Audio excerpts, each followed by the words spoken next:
This episode brought to you by How to Write Manga, your complete guide to the secrets of Japanese comic book storytelling. Available wherever fine ebooks are sold.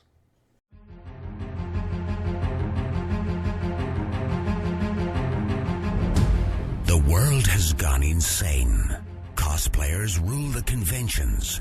Gamers dominate the tabletop and the internet. Sci-fi subjugates the movies, and fantasy rules the bookstore with an iron fist.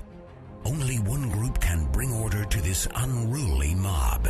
A team of uber geeks, masters of the nerdly arts, trained for decades in the hobby shops and basements of the nation. Mobilized by the secret masters, they are the Department of Nerdly Affairs. Hello, operatives, and welcome to the Department of Nerdly Affairs. I'm your host, Rob Patterson, here with my co-host, Don Chisholm. I'm not drunk. For once. And tonight we're going to be talking about an uplifting subject that's going to involve lots of swearing and lots of dark humor. And that topic is death. Death and the nerdly arts. So in order to keep ourselves from slitting our wrists, we brought in one of the happiest individuals we know, Jack Ward. Welcome to the show, Jack. Why, thank you for having me yet again. I'm so glad to be called happy in this joyous time of the year. Well, it is a joyous time of the year. So, unfortunately, this topic was inspired by the fact that we lost a nerdly icon this week.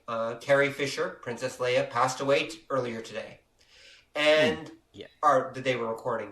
And I thought that I would take this opportunity, not just to talk about, of course, Carrie Fisher's passing, but to talk about how the nerdly arts deal with death, how death affects the way we look at the nerdly arts, and the nerdly art community as well. How are geeks and nerds affected by death? Besides the obvious, of course. So, based on that, so Don, were you aware that Carrie Fisher passed away? Yeah, I was actually. I just saw that on the news a couple hours ago. Okay. Do you have any particular memories or thoughts that are connected with her? Mostly like through Star Wars, although I have to say when they put her on Family Guy, she was pretty funny there. Oh yeah, I definitely believe that. She had a great wit and she had a great style. In fact, I've even read that apparently she was a sought-after script doctor in Hollywood. That's one of the ways she's been supporting herself all these years, is that she's actually been polishing other people's scripts and making them more witty and entertaining and interesting. Absolutely. Yeah. And so when she was a woman with style and panache, and I think that it's not surprising that there's been such a great outpouring of emotion since her passing. Right. How about you, Jack? There's a lot of connections for me for Carrie Fisher because she also was married to and had a 10-year romance with one of my favorite musicians of all time and singer-songwriter Paul Simon. Oh, right. Yeah, she did, didn't she? Yeah, so she was married to Paul Simon, so I'm a big fan of that. But she also, her book, Postcards from the Edge, became a big movie as well, right? So that was a big one that people remember. But she also wrote a couple of other things too. And I'm just listening. I was telling you before the show that I'm just listening to the Princess Diarist, and that's a fascinating book from the outset, where the very first thing is she's talking about 1976 and all the great change that happens politically and all the deaths of celebrity people that happens, she says, like every year. And I thought, well, it was almost chilling the way she ended that after just finding out that she passed away. That would cause something. But for me, beyond the fact, I love the fact that she's well known as a script doctor and as a writer. I really appreciate that. But for me, personally, I was trying to think, maybe other than Samantha from Bewitched, she was probably, and Wonder Woman, Linda Carter. Of course. She's probably like one of my first sort of big crushes in my young life. That was strong women. And I always have appreciated strong women. So here's Princess Leia up in against like an entirely male cast, and she's no wilting violet. She's holding her own, even on screen. Just her presence with people like Harrison Ford and Sir Alec Guinness, she's not fading into the background whatsoever. And a lot of people complain that, you know, there should have been more women. I don't think they could have had the screen presence that she had. She would have made them fade. Yeah, that's a good point. Yeah, that's a very good point. I mean, I myself was never a big Princess Leia fan. I mean, I didn't have anything against her. I mean, just that she was there, and I appreciated that she was there. I appreciated her as a character, but it wasn't a character that I, you know, resonated with, I guess you could say. At least not consciously, anyway. I mean, but I guess it probably, since I saw it at a young age, it did make me appreciate, you know, us, as I said, a strong female character, and how a strong female character was part of the team. Especially since the rest of the media at that point wasn't exactly filled with strong female characters, beyond, as you said, maybe Wonder Woman and Samantha from Bewitched. So how old were you when you saw Star Wars in the theaters? You'd have to go back to our episode on Star Wars Memories that we did about a year ago, but I believe the answer would be 7, I think I was, because I saw it about a good couple months after it had come out. And I remember I saw it during the winter, and it had come out in the summer, so that'll give you some idea. And but it was in theaters like a year, so that's hardly a surprise. Yeah. And I think I'd heard... What about you, Don? Oh, sorry. Oh, sorry, didn't mean to interrupt. Go ahead. No, I think I'd heard some kids talk about it at school or something like that, and so I convinced my parents to let me take us to see it. And no, I didn't regret it. I think my parents did it first, but I definitely didn't. How old were you, Don? Oh, I was 6. See, this is the difference. I think I was the proper age to find her, to make her sort of a big crush. I was 11. Okay. Yeah. So that's like, you know, prepubescent, right? That's that whole thing. And so here is this, you know, love interest from like the hero Luke Skywalker originally. Later on, his sister, which just had all kinds of awkward feelings after you find that one out. Very so, yeah, very much so. But still, it was just like, that's the perfect age, right? Because that's the age of adventure, right? That whole 11, 12 kind of time. So, and the hormones kick in. Yep. Yep. Yeah, absolutely. And... Because that's... Go on, sorry. Oh, I was just gonna say, it's interesting we talk about Princess Leia, because as a kid I could empathize, not because of any kind of like romantic feelings, but I too at that age felt that I was surrounded by idiots and could really put myself in her position during the film. That's true. Yeah. And this is, but she also plays a role that that Han Solo plays that was desperately needed in the prequels that people talk about. And that's sort of like the cynic or the realist.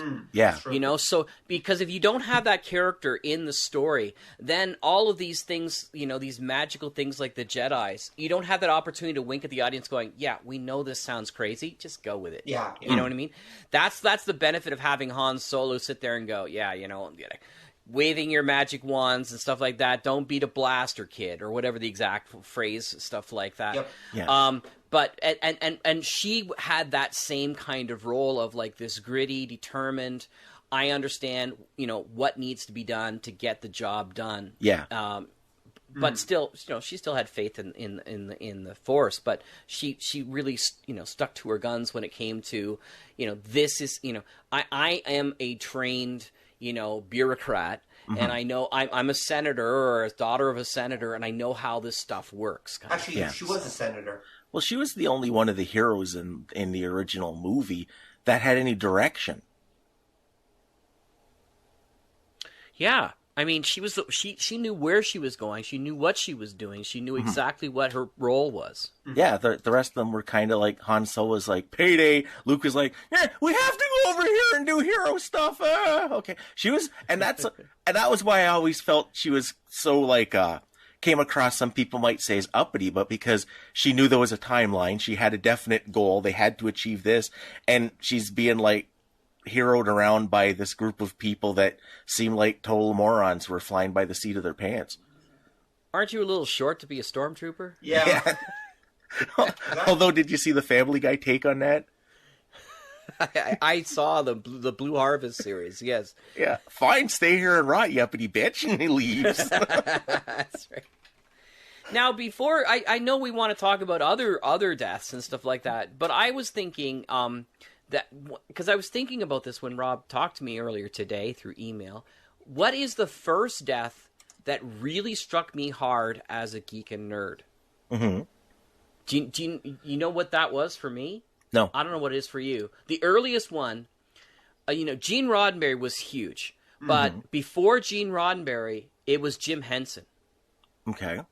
When Jim Henson died, and he died like May 29th, 1990, it was shock. Like utter shock, stunned. You tell people, and they would be silent for a while. It was like you killed their childhood. Right. Because people knew him not just from The Muppet Show, but from Sesame Street, for crying out loud. And everybody of our age watched Sesame Street, right? Yeah. Everybody knew who the Muppets were. And the fact that he was dead, you just couldn't believe it. You were just shocked. It was like, no, he's too young. He can't. That's impossible, right? And it was pneumonia. And then there was all sorts of questions about, well, did he have AIDS? Because that was the big time of AIDS, right? So that was a side effect of that, which it wasn't. It was actually a bacterial infection that just killed him like that. But that to me was the very first one that just like took my breath away as a geek or nerd. Huh. I could see that. Did that not hit you guys the same way? I had a friend of mine call me when Gene Roddenberry died, sobbing. And I couldn't understand what she was saying. And I was a little freaked out because she called later on, like 6 years later, the same kind of sobbing, but it was like our best friend who died. And she was the first one who told me about that. But it was the same kind of sobbing and crying. I'm like, oh my God, is William Shatner dead or something? She was so upset when Gene Roddenberry died. And I was the one who was consoling her. And then I had to sort of deal with it like, wow, that's incredible. And, he died of a swift heart attack, I think, at the time, wasn't it? Yes, yeah. Yeah, it was congested heart failure. That was October 24th, 1991. I have little notes here. There you go. So those were the two big ones that I think when you're a geek and nerd of a certain age, Star Wars and Star Trek are pillars in North American culture. That's true. Yeah. And maybe not for you guys so much because you had like so many different influences through, Asian stuff that you've been, and comics and stuff like that. But for me, this little guy, living out in the country who didn't live anywhere in the city, I got my comics by, very, very, very, very seldomly. I grew up on Star Trek and Star Wars. Right. Oh yeah. No, I did too, pretty much. I mean, I was a city kid, but I still grew up on Star Trek and Star Wars. I mean, that was our age, right? But I don't remember. Honestly, I don't. I do remember Jim Henson's death, but it didn't it didn't tear me apart. I remember Roddenberry's death, but again, it was kind of like a little bit distant. I guess maybe I was just a little more practical as a kid. It's just like, okay, I didn't know these people, and I think it probably is the age difference. Like, even though I grew up watching Star Trek and everything like that, it's not that I immediately associated Star Trek with Roddenberry, at least when I was younger anyway. And of course, by the time Roddenberry died, I was, in my teens? It would have been my mid-teens by that point.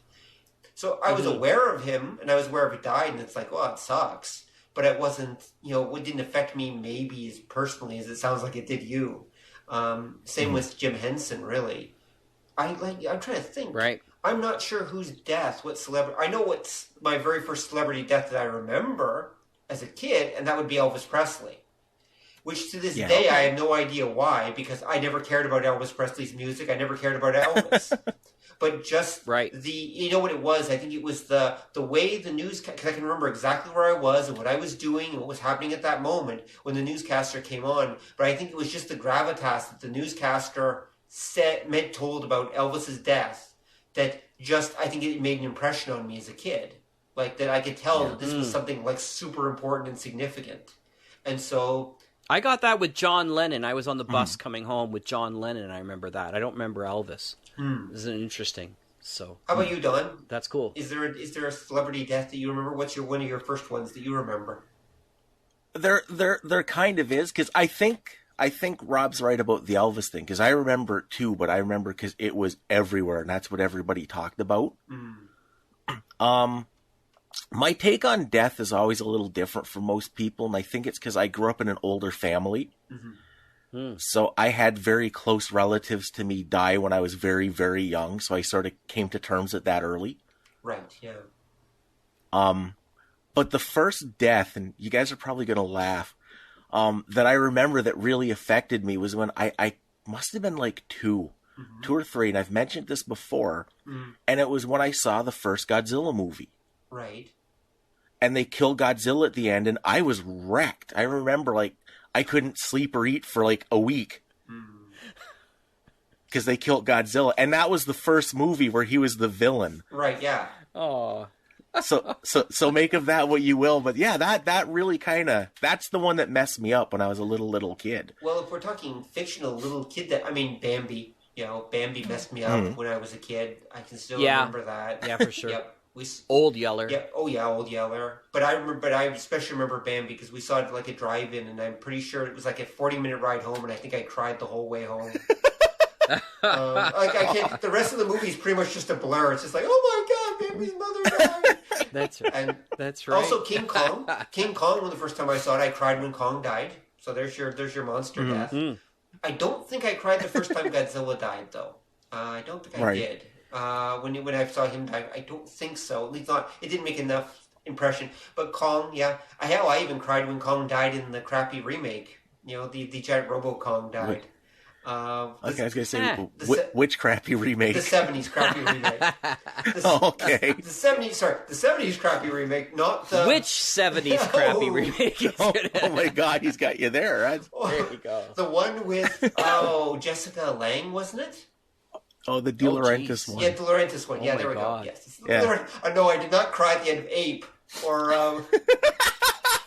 I cried at the beginning, the middle. Or Mighty Peking Man, Oh, did not cry during those, no. Would have cried, but for other reasons. Yeah, you often cry in De Laurentiis movies just for other reasons. Exactly. That's exactly right. Man. We don't have enough of those. Whatever happened to that guy? He died. He died. Probably. Yeah. I think that's the short version. He died. This is the short version. Yeah. Jeez. So, actually, it's interesting, though, and here's something I want your thoughts on. So, going back to the whole Carrie Fisher death, someone read something, or someone wrote something that I found interesting online where they said the idea that Carrie Fisher's death, well, here, people have been going crazy about, Carrie Fisher's death and all the other, fuck 2016 deaths, basically. That's become memes, like, fuck 2016. So, we've lost so many other people, like David Bowie, for example, and we just lost George Michael and many other people. And someone was commenting on... Well, Alan Rickman. Oh, yeah, Alan Gary Rickman. Shandling. Yep. Gene Wilder. Florence Henderson, Robert Vaughn, the man from Uncle. Oh, yeah. There's a lot. Yep. George S. Irving, which a lot of people don't know who he is, but he was the heat miser from like the day there was no Santa Claus, or the year there was no Santa Claus. It's an animated show. Yeah, there was a ton of those things. Actually, no, you're forgetting you're forgetting the most important role he had. He was the narrator in Underdog. He's the voice you hear in Underdog. That's right.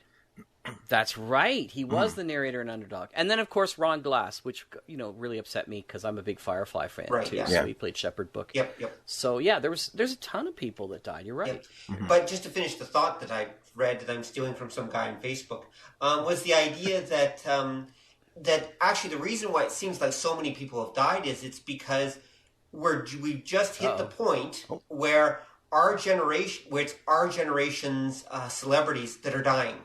Like, it's the baby boomer celebrities that are dying. Also, they're the ones that came into television during the 70s and 80s, so even there's some kind of residual memory from reruns of the current generation. Yep. The millennials kind of know who these people are. Or in some cases, they know very well who they are. And so it's really, like, the same number of people are dying that pretty much die every year. The same number of celebrities are dying, but they're ones that affected us.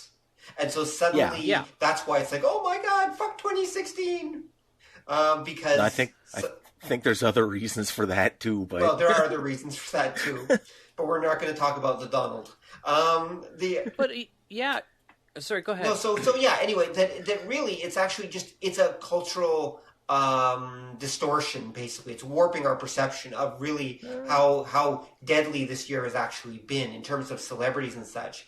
Also, remember that the celebrities of our generation are just reaching that point where they're naturally starting to pass away. yeah. Yeah, absolutely. But and the thing is that a lot of people don't realize too, though, is we're really like our generation, really the Generation Xers are the first like generation that created sort of the cult of geek celebrity, right? So I mean, and so that's where like most of our money's gone. There's lots of people that were like, that love, Errol Flynn and stuff like that. They watched them in movies and stuff like that, but they didn't have the kind of devotion that people would have for Carrie Fisher. Or or for Ron Glass, or people like that, because they people would dress up and cosplay in these characters and feel connected to them as somebody that they loved, oftentimes because they were brought up by these people, because we lived in the television generation. That's where true. TV was our babysitter. Yeah. Exactly. Just put these kids in front of the TV, and so this is why people have such vibrant memories of these things, is because it wasn't, it's not like the kids, like my dad, he remembers the West Side Gang, right? Which was a series of guys and like that, and he would remember it fondly, but he wouldn't sit there and remember like, oh yeah, I was most connected to this character, and I watched episode 4.27, and I know all the dialogue of every West. They never did stuff like that, right? True. This was something that we really created because we spent so much time in media, and every other generation has afterwards. Now, and you guys can continue on this, but I was also saying, and I was talking to Melinda Snodgrass, who I have her on Facebook, and she's famous as a writer, and she wrote the episode where Data is on trial for whether or not he's a toaster. Yeah. Measure of a Man. That's one of the things I read. Yeah, Measure of a Man. Thank you. And she's like just wrecked from this as well. And I said to her, because we're both the same age too, and I said, I think our generation and right up until the millennial generation really gets it because we grew up with this stuff. Whereas millennials look at Star Wars and they go, yeah, that's a fun kind of story, but man, we've seen all that stuff before. Right. Like now my kids, they appreciate it more, but that's because they have me as that. But I know a lot of kids who never even watched Star Wars, right? In my high school class, or they watch the new ones. Why would they bother watching the old ones? The new ones have better special effects as far as they're concerned. But you have to understand is like, oh my God, Star Wars completely rewrote the book on special effects. I will never have another experience I will have like Luke, I am your father. Right. In movies. That was an explosive moment in movie history that I will never get back in any other movie franchise that I've ever seen. So there's just too much invested in that generation, and all the way up, and like I said, until we get to the millennials, and we're just consuming so much more mass media than ever had been consumed before. In my opinion. I think you're technically right. I would go back and say our parents were the first ones. Because I'd put that with the idea, like when Elvis died and we were kids, we were like, I don't know, he was that like guy in the jumpsuit. But that was the same kind of thing you're seeing now, that just like wrecked a nation when Elvis died, to the point that there are still people that say, oh, he's not really dead. He's in a secret bunker somewhere. Right. My favorite is there's a bar, I think it's in Kingston or Oshawa, that claims they have a phone that he calls every once in a while. Really? And it's like once a month. It was awesome. I heard it on CBC a while ago. And you're right, Don, but I think that's with music. I don't think that's with like the same kind of geek. I'm talking about geek celebratory stuff. Yeah, I think you're right with the Beatles and stuff like that, and Frankie Valli and the whole bit. And that was because of music, right? Like you could buy your own media of the music and share it and listen to it on the radio in the same way that we do sharing now with movies, right? It's on demand almost in that same way. I don't think that happened until our generation, but maybe you're right. They were the forerunners in that. Yeah, because the guys that really took off, like the acts that became a big thing, like, for instance, Elvis, it started as music, because, again, we talked about this, how kind of rock and roll was what led directly to teenagers. Mm-hmm. But, like, Elvis was everywhere. He was movies, he was merchandise. Same thing, the Beatles were everywhere. They were TV, they were books, there were comics, there were cartoons. And I think that's where, because that was where you had the first chance, I think maybe technologically or business-wise, that you could really blitz the audience with something. Because I think you saw it before, like, say, pre-World War II, but it would work different, and that would be why, like, say, for our grandparents and their parents, you'd get something similar, because you'd have, like, say, the Rockefellers. Everybody kept up the Rockefellers. And Ford wasn't just a business guy. He was, like, a social figure. People kept up on it. But you didn't have the technology to just completely plaster your audience with these people. And that's why it's the ideas there, but you couldn't get the kind of frenzy we get nowadays because you just didn't have the hardware to do it. And then that sort of got developed with our parents. It got refined with us. And then I would say for, like, in the 90s, like when you started getting the millennials, that's where it was kind of perfected. And that's where you get what we got today, where basically everything is gray paste because there isn't anything really new being added to the mix. What mix are you referring to exactly, specifically? Well, like we've talked before, say, like all of entertainment. Right, okay. Okay, to entertainment in general. Okay. Yeah, and I'm thinking, but how does that relate to the whole celebrity culture thing? I mean, because some of what I think is affecting us also is where we live in a time of, the cult of celebrity is paramount, especially on the internet. And so every celebrity death now, speaking of the warping effect, now is like the most tragic thing in the history of mankind ever, at least until the next one.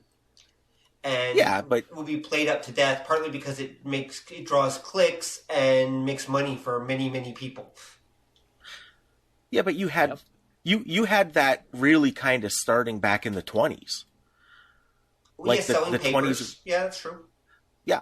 And that's where I say, because, and it wasn't just that, it was that people wanted to get involved in every aspect of the celebrities' lives, and that's where you had, like, the celebrity scandal start with, like, Fatty Arbuckle and Clara Bow and that kind of thing. That's true. Okay. So celebrity culture's been with us all along, but the technology has allowed for a magnification of it. Yeah. Okay. That would make sense. I would agree with that. And of course, naturally, their deaths are also magnified. Well, yeah, because too, that's the final passing of the guard. Like that's the old ways for us literally dying, and then in another 5 years, we'll just be sitting around going, everything today sucks, and our day was better, and you kids are horrible. Right. What do you mean 5 years from now? I tease. No, I think you're right, but I still cling to the idea that, because we are the people that they sold toys to, that we were the ones that had posters with, that we had role-playing games based on these characters, that we had novels and books based on this extended stories of these kind of stuff. I think when it comes to geek and nerd stuff, like, yes, celebrity culture has been around for a long time. I mean, you can go back to celebrity culture in Greek times and Roman times, where they have, posters of famous, wrestlers and Olympians, and they had people and people in gladiators. That's all been around. That's true. But there is a real different animal when you bring people up and they're steeped in this, where they're going to bed on Star Wars sheets and they're waking up and putting on their Star Wars T-shirt, and they do nothing but talk about the next Star Wars movie that's coming on and stuff like that. It's an entirely different animal when we become that much. Then they become family. They're a part of our lives. Family. Yeah, that's right. Yeah, they're literally a part of our lives. Which you got that with girls screaming about the Beatles and the Monkees and stuff like that. But even that didn't last. They Right. grew out of it, right? For the most part. They still might enjoy the music, but there was not this kind of worship that you had in the teen years that you would still have, the 14, 16-year-old girls kind of thing. So, and guys. So yeah, and you know, I was going to say the other big death was in 2014 that really struck me was the death of Robin Williams. Yes, yeah, that really struck me too. Very hard. And I was shocked. I was shocked at how upset I was. I was depressed for days after that. And I started to realize, I had to think about why. But I mean, I had watched him since Mork and Mindy, and he had this ability on the screen to make you feel like you knew him. Mm-hmm. And you totally didn't, right? You know, he was very much a secretive kind of guy with his own things, but he just had a real sense through all his different roles to go, yeah, that's another Williams role. That's another side of Robin. Yeah, exactly. Yeah. That's very true. Well, he's doing that. The only geek deaths that I could come up with in 2015 that I was looking back upon, so I was trying to get sort of a bit of a comparison to see if there was a whole lot more, was Donna Douglas, January 1st. Okay. Right. Ellie Mae Clampett. You could argue that that's a geek and nerd thing. People consider the Beverly Hillbillies kind of a geeky thing, right? Of course, Leonard Nimoy, which did strike me a lot. Yeah, me too. Right. On 2015, and again, Spock wasn't my favorite character, but whoa, I did not realize how much I was looking for, like looking back upon his entire life and being really upset about that. Yeah. John Nash, which became famous from the movie A Beautiful Mind. So there's that. He's kind of like science geeky kind of thing, and he died tragically in a taxi cab with his wife. They were hit in a car accident. Right. And Rowdy Roddy Piper, of course, who will always be geeky for They Live. Yes. Right. Yes, he Yeah. will. Yeah. And maybe Hell Comes to Frogtown, but I think it's They Live that people remember so much because that iconic moment of him like removing the sunglasses and seeing all the signs. Yep. Or putting them on. Putting them on. Yep. That's right. Yeah. Putting them on. Dick Van Patten, Eight is Enough, which is kind of like sort of a that kind of thing. And then of course Christopher Lee. Oh yeah. Yeah. Who's a massive influence, right? Now that took me back, but I wasn't emotionally connected in that same way. But I wasn't a Hammer Films Fan. aficionado like some of my friends were. Right. I didn't get a chance to see it like most of them, but some of them did, so that hurt them a lot more. I always love the fact that Christopher Lee actually knows, like somebody. I guess it was in Lord of the Rings. They were doing like the sound of somebody like breaking somebody's neck or something, or stabbing somebody. Someone in the and back. The like, noise someone makes when they're That's stabbed right. in the back. Yeah. stabbing in the back, and he said, "No, that's not the sound it makes." Right. What? Because he used to work at, he was like a secret agent in World War II. He had like this amazing life. Yes, he did. And so he actually killed people, right? So, and I loved him in James Bond too, like as Scaramanga. He was Scaramanga in James Bond, and let alone Lord of the Rings and Saruman, the whole bit. Anyway, Wes Craven, Right. he will always be known as the guy who created Nightmare on Elm Street, as well as other stuff like Scream and stuff like that. But Nightmare on Elm Street was the big one that made him sort of hit the geek fest. And that was basically it. That's all I could come up with in 2015. Now, that's a fairly large list. Yeah. But it's not nearly as big a list as even with the musicians that passed away. Right. Yeah. I mean, when none of those people are really... Well, Christopher Lee maybe is Alan Rickman. Yeah. Right? Yeah. Or Gene Wilder kind of thing, Yeah. right? Because those are pretty big names. I was surprised even that Gary Shandling died, and I wouldn't consider him a geeky person, although he was in a couple of sci-fi movies. I don't consider him to be one of those geeky things, but what an innovator of television! Like between his Gary Shandling show and the Larry Sanders show. He really sort of recreated television in much of the ways that we see sitcoms now. He was the one who was innovating stuff like that. So, so that was a bit of a shock for me in that respect. Oh, that reminds me, someone else who died, who just died recently is also, I forgot about Alan Thicke. Yeah. Yeah, Alan Thicke died, and there's Growing Pains guy, Growing right? Pains guy. Which I know he has a special connection with London because he actually lived here for quite a while. He was actually a local DJ. And worked nights, and I think he's even a graduate of Western or Fanshawe? I think it's Western that he graduated from. I think it's Western too, Yeah. and like he was. What I was always surprised about was he was very famous for doing jingles, like I think it's like not Jeopardy, Wheel of Fortune, and other famous song. A couple of theme songs from shows, like Growing Pains. Were that was him. Growing Pains, but there was other ones Facts of too. Life. There was like Facts of Life, Facts of Life was him. that he had written. Wow. and produced, and so he was making money from those too. Yep. So I guess they were doing a retrospective with him earlier this year because he's coming out with a new movie where he plays sort of a bad dad, Right. kind of thing. And they played like the Facts of Life theme, and he's like, "Thanks so much. That's another $1.30 in my." Yeah. He had already figured down exactly like how many seconds, how much he was going to get paid from that, Right. so he already had that down pat. Yep.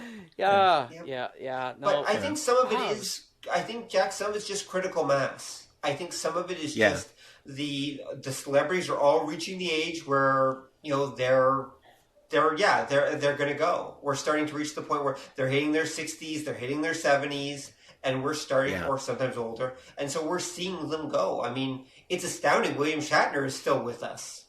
I mean, that dude. I think he's got the George Burns thing going on. He is so booked, he has no time to die. Yeah. Like George Burns was booked right over past his 100th birthday, all the way up. He goes, "I can't die. I'm on stage all the time." Yeah.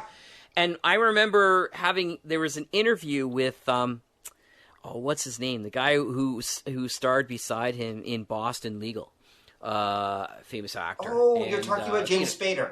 Was it James Spader? James Spader. Yeah, James Spader. And he wasn't an older guy. I think he was still a bit of he was maybe in his late 30s, might be early 40s. Yeah. And he was like, "I don't know how this guy does it, because we get in here, Monday to Friday. We're 6 a.m. till sometimes 1 a.m, in the AM. I go home and I crawl into bed, and then on the weekends, that's when I can get my sleep. He's on a plane, and he's already going to a dog show or a horse show or a charity." He says, "I don't know what keeps William Shatner, alive at this point, because he's just always on the go." And I think that's the thing, is that he's got books coming out. He's doing new shows on a regular basis. He just keeps himself consistently busy. Yeah. Yes, he does. And that's here's something that you can consider, though. How many of those people who have died? How many people do you think were affected by, like, I don't want to get into Donnie Tiny Hands, but how many people were affected by the election? Do you think that could have worsened people's health? Possibly. I think that's pushing a little bit. I think a lot of the people who died have died for their own, their health was already bad. Like, I mean, Carrie Fisher, no one's going to say that she was a saint, and no one's going to say that she lived a clean life, because she did not. No, of course not.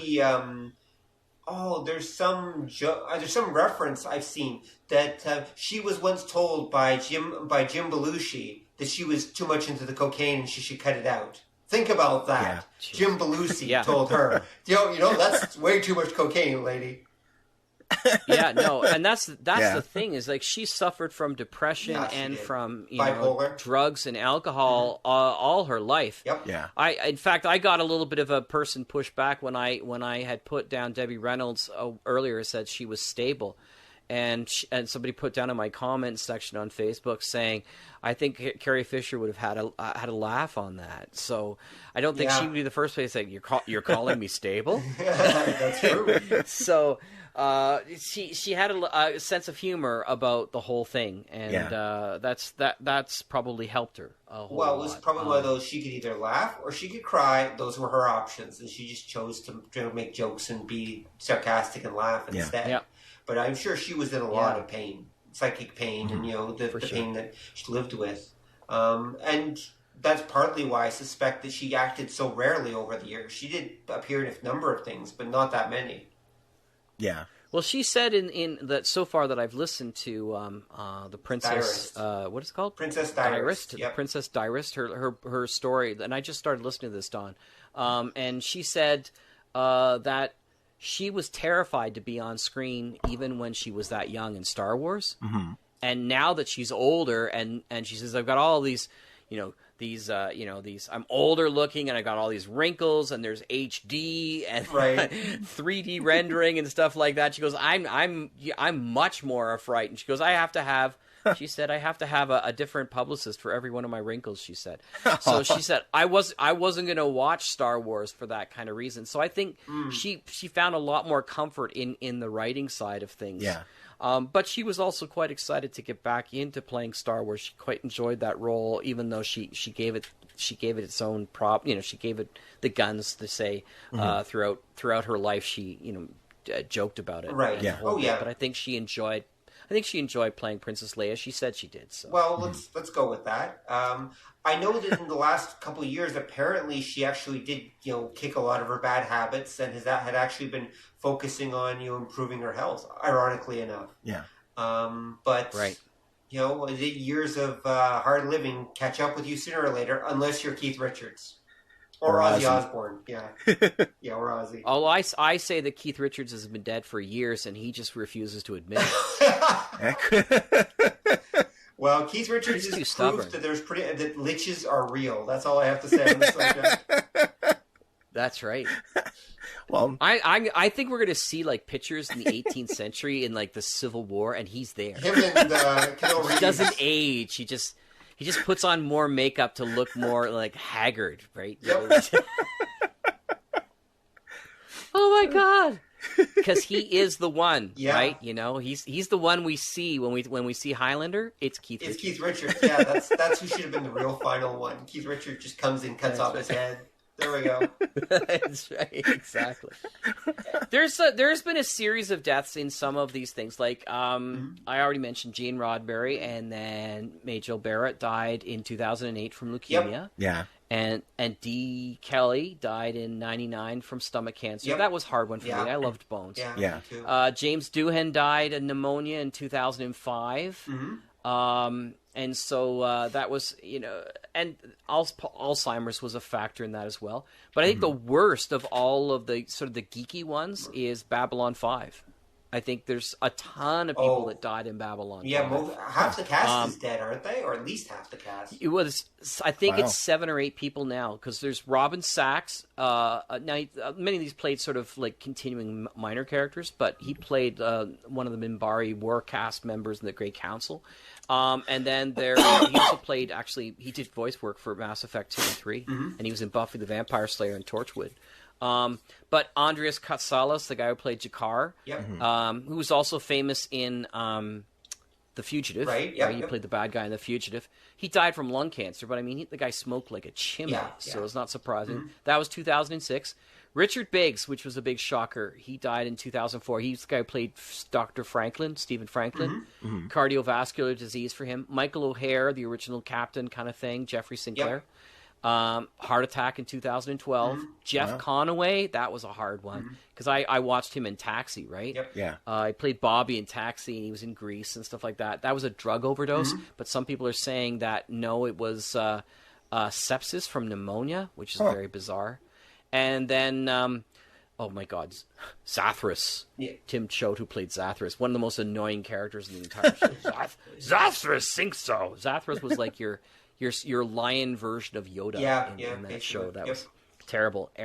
Paul Winfield died. He played Gropos, the general, and Turin Bey, who played the Centauri Emperor. He died with Parkinson's disease. And then most recently this year, I think it was this year. Yeah, it was this year. Jerry Doyle died. Yep. Jerry Doyle died. So that was, and I think he had heart problems beforehand. I think he had a heart attack or a stroke beforehand. Yep. And he was coming back from that a couple of years later, too. Yep. Well, many people, it goes back to, again, what I was saying. We're watching our people that are basically the tail end of the baby boomers. We're watching baby boomers pass away. That's basically what's happening. All those actors are baby boomers. They're not of our generation. They're baby boomers. And so as an end result, it's natural that they're reaching that age where, statistically speaking, we're going to see more and more of them going. And it's just they're our generation's baby boomers, so we remember them all. That's the thing is like I get a little upset when people start swearing at the year and stuff like that because I just write back and I say you know what, time is just beginning. Time will take them all from you, even you Time like will take everything from you. We'll give you everything and take it away.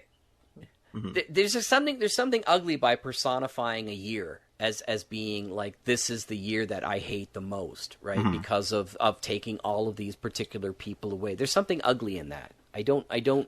It's something that rubs me raw in just making that as the excuse.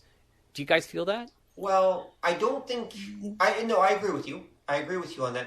I think you got to remember at least some of it's coming from John Oliver.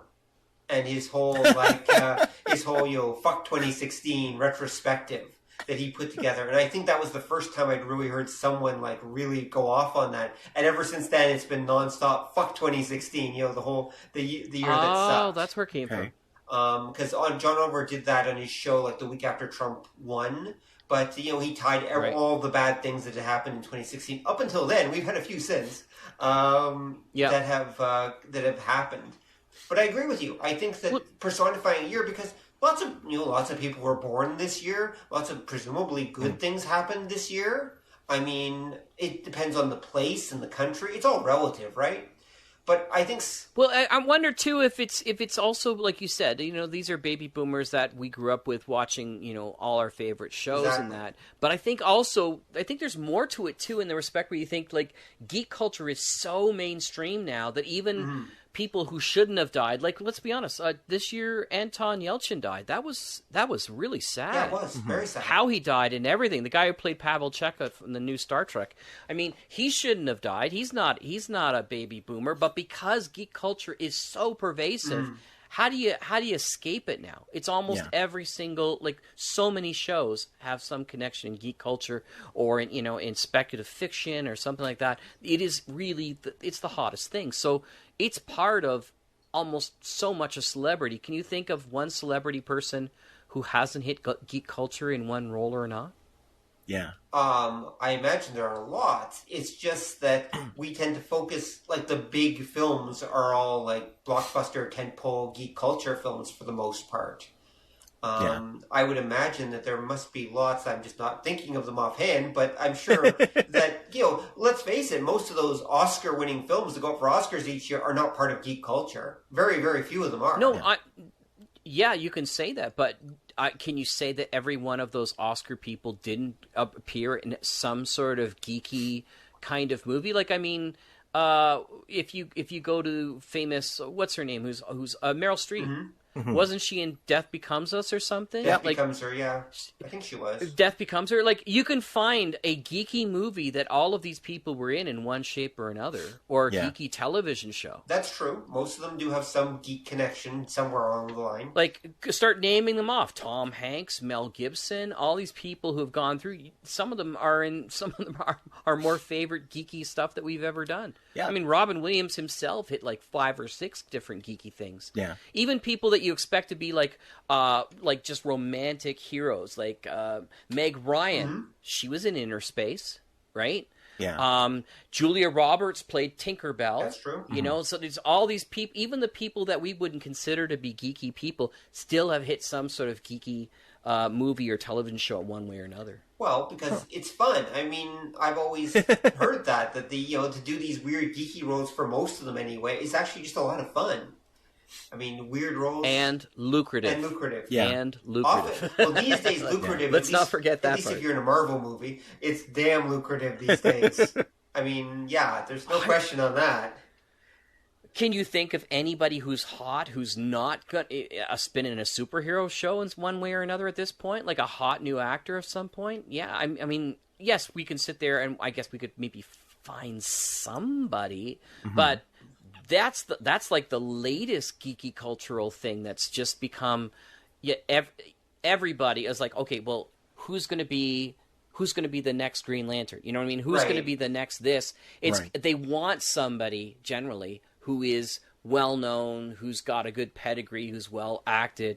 I mean, Cumberbatch, the question is, how many can he hit at this point, right? Well, I don't think he did a very good job as Doctor Strange, but except for that. Oh, you're in the minority Well, there. You're in the minority no, there. Lots of I've people known a couple loved him. people who like here. I didn't hate him, but I found his role as Doctor Strange really bland. In fact, I thought he was one of the least his incredible charisma was not on display in that film. Like his presence was not on display. He was very what's the best word to describe it? Very He got upstaged by his cape. Yeah, he did actually. That's one of the running jokes is that the Cape was a better actor than he was in that film. Do you know Alexa Chipman has gone to see him like 11 times in the theater? That movie. Yeah, she mentioned something about that on her Facebook today. It's crazy. Yeah, she really has. Yeah, it's just like, and I really enjoyed it. I thought I go in with low expectations, and I always come back appreciative, right? So it was easy for me to see that. But he's also been Khan, and he's also been Sherlock Holmes, Yep. and he's. So, I mean, that's 3 that he's been fit in that are just right off the top of the bat. How many more can many of these people be fit into in that way? The guy who's played Kirk, what's his name, the actor? New Kirk. Chris Pine. It's like the new Coke, the new Kirk. Chris Pine, he's being fitted up for a new superhero too, isn't he? I think I did hear something about him being involved in some superhero movie. Oh! I know, he's in Wonder Woman. Oh, he yes, plays, Steve. He plays Steve. Steve Trevor. Steve Trevor. Yep. Thank you very much. Although it takes late. place in World War I, so presumably, that Steve Trevor is long dead by the modern films. But whatever. Right. Yeah. But she's immortal right now anyway, so it doesn't matter. Yeah. That's good. So I found some last tweets from some celebrities that kind of creep me out. Do you want to hear some of these? Okay, sure. And these are some of these are minor celebrities, but there was a whole bunch of them, and very few of them actually had some sort of creepy aspects. So the creepy aspects ones are the ones I picked, of course. Right. So there's this guy named Heavy D, and I guess he was a rapper. Mm-hmm. Yeah, he was. And his last tweet was inspired, all in capital letters. Inspired. Okay. Yeah. So, and then we talked about Riva Steenkamp, who was a South African actress who was murdered by her boyfriend on Valentine's Day. Mm-hmm. And her last tweet was, "What do you have up your sleeve for your love tomorrow? ? Valentine's Day." Oh, yikes. Uh-huh. That's kind of creepy. Yeah, that is That's creepy. really creepy. Then Mindy McCready said, "Things have been hectic, but I'm still here, ... Well, not anymore. Yeah, Whitney Houston said, "Yes, I am the real Whitney." That was her last tweet. Because somebody asked, is there no real Whitney Houston on these tweets? And she goes, "Yeah, I'm the real Whitney." And then Michael Clark Duncan, you remember him? Of course. Big guy, did he not play Kingpin? Yes, he did. He played the Kingpin in Ben Affleck's Daredevil. The Ben Affleck Daredevil. Yes, yeah, that's right. And of course, he played in with Tom Hanks in that Stephen King The Green Mile. Yes, he did. Won him an award for that. And he wrote in capital letters, "Silva wins." And I hope that, I think he was thinking of Anderson Silva, the UFC fighter, and I sure hope that he didn't get so excited that ended him, but that was it. And then Roger Ebert, the famous critic, he wrote, "My leave of presence, an update," and then he had a link to that. And he had "My leave of presence" all in capitals as if it was the title of a movie. So, leave of presence. Corey Monteith, I guess he's from Glee. Right? The Yeah, television yes, show. he was, And he died of an overdose, right? And he wrote, "Oh, it's Sharknado" in capital letters, and then said, "What the crap is Sharknado?" Can you imagine that's your last words? What the crap is Sharknado? That's your last words. Paul Walker wrote, "The boys are back. Will you be ready? Fast Fridays." And then Harris Whittles, who I have no idea who that is. Sounds familiar. But I just love the name. Yeah. And his last tweet was, "Just a reminder, my email, harriswhittles@gmail.com. Thanks." So I guess he must have got a lot of sort of sad letters after that. Probably. That went to his email. And then I'm going to end off with Leonard Nimoy's, which was poignant because he knew it was coming. Right. And he wrote, a life is like a garden. Perfect moments can be had, but not preserved, except in memory. LLAP, which is live long and prosper." Right. That's depressing. Yeah, No, that's very poignant. Well, okay, but it is pointed. But okay, so let's take a little shift then, okay? Because something very, very ironic actually happened last week, and it involved the movie Star Wars Rogue One, which involves not only one but now two dead celebrities are in Rogue One. Yikes! And here's my question then: with the way like computer technology is going and everything, because I'm going to spoil it for some people. You know, Peter Cushing, Grand Moff Tarkin, is one of the characters in Rogue One, but of course Cushing's been dead for many years. So what you're looking at is basically a stand-in actor who's been. That never stops him from making his mark. No, it doesn't. Right? You know, getting on his mark, he never misses his mark. That's a true professional. Being dead for 2 decades does not stop you from being there on time. He's that much of an actor. I agree. Peter Cushing is He's the a man. professional. Or was the man, whatever. I was saying Boo Earns. Sorry, go ahead. Little mole man. Okay. Okay. All right. I was saying Boo Earns. That's better. All right. So, just to continue. Sorry. So, and of course, Carrie Fisher, as a young Princess Leia, makes an appearance in the movie. And so, my question is now, can any celebrities die now? Like, we have now officially reached the point, ironically enough, where just as all these celebrities are passing, they can still keep making movies. You can now still have little CGI puppets, which we'll refer to them as, that are CGI stand-ins that are actually continuing the roles with sometimes even their voice, like an actual stitched-together version of their own voice.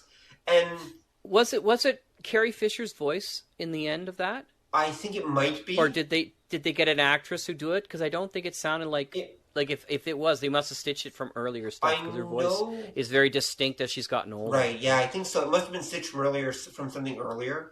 Peter Cushing is actually the stand-in's voice. You're actually hearing the guy. He does. Yes. They picked him because he bears a resemblance to Peter Cushing, and he's an incredible. He does the voice almost perfectly. He's a British actor. Right. And they just kind of painted over him, so to speak. But how long is that going to be necessary, right? I mean, no. This is where I was. I knew this back in the early 80s. Didn't I tell you this in another episode? Maybe, go on. In the early 80s, I said specifically that they were going to get to a point in technology, and this before computers had gotten anywhere near that we got today. Like, we're talking about pets.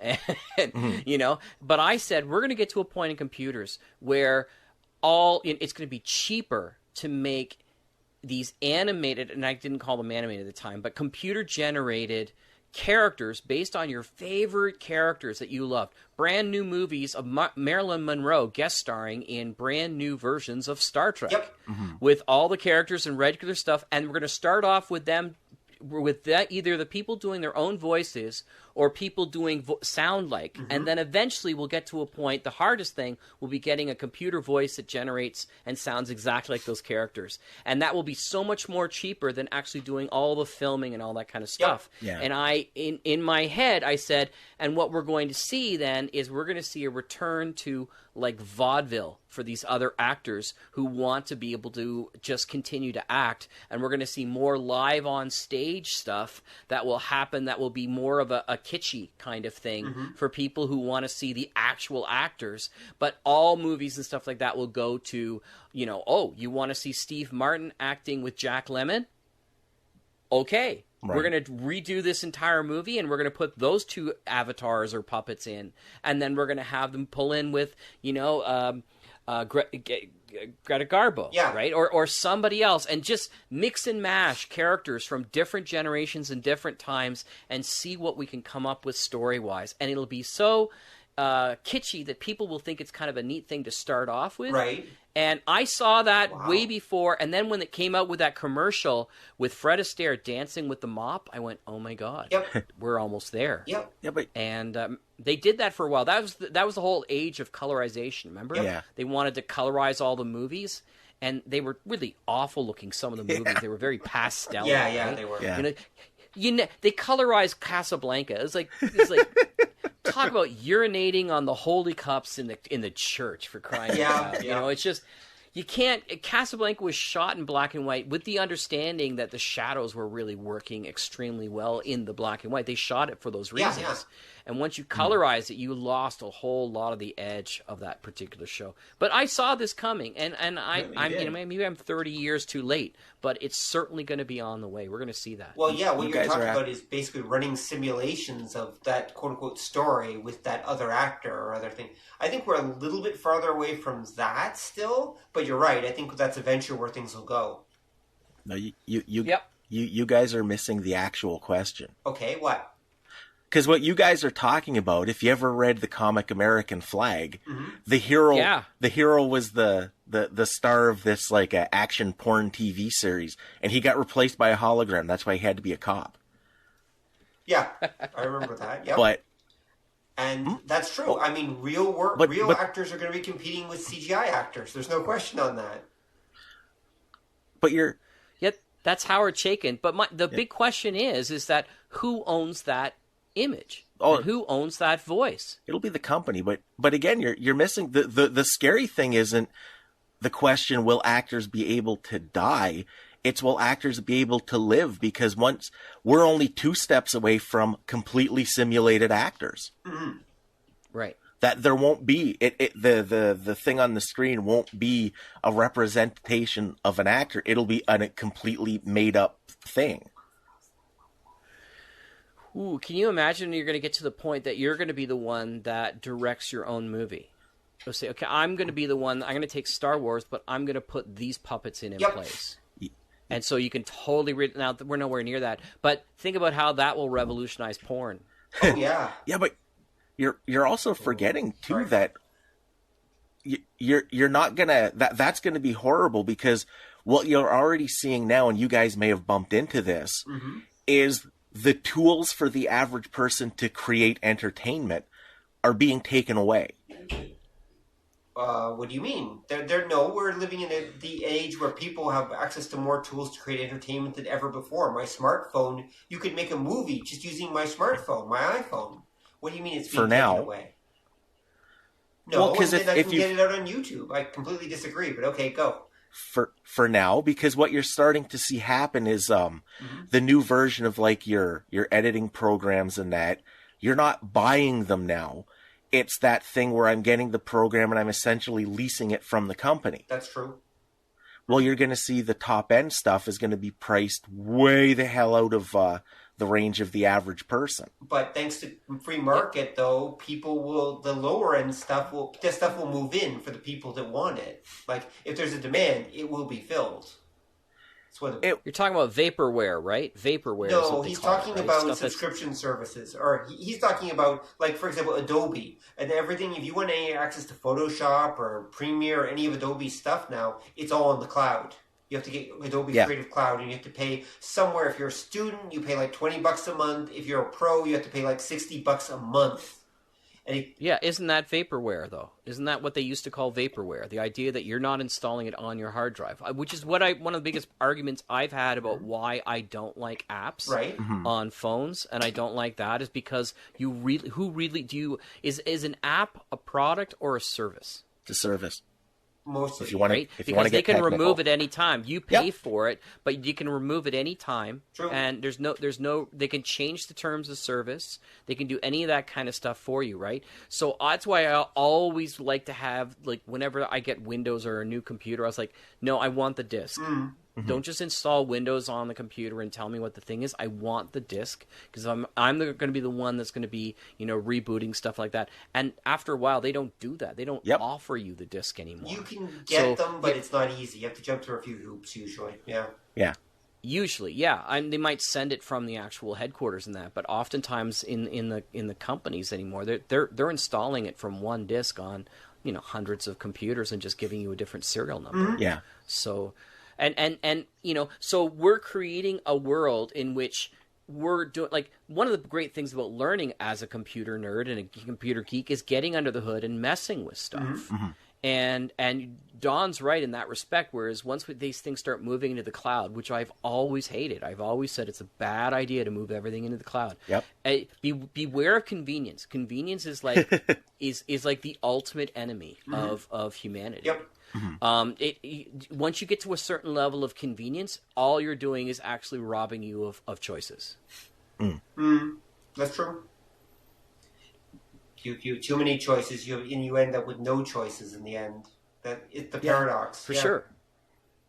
For sure. So, but when you have software that you own, that you have a chance to be able to go in and do stuff offline and play with things on your own and do those kinds of things, and you own it, you have the opportunity to be able to do things, then that's when real innovation happens. Yeah. I was just watching a really interesting documentary, and I forget what it's called right now, but I'll give it to you for a link on Netflix. And they were talking about Edward Snowden and the tech aspects of what he did, and Aaron Swartz.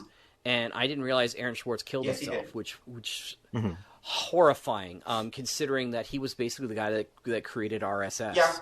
And a number of other things, and really had this strong desire to try to keep things free. But this whole idea that the way they have the laws right now is that it's not a matter of they can get you on a federal crime. They can do that.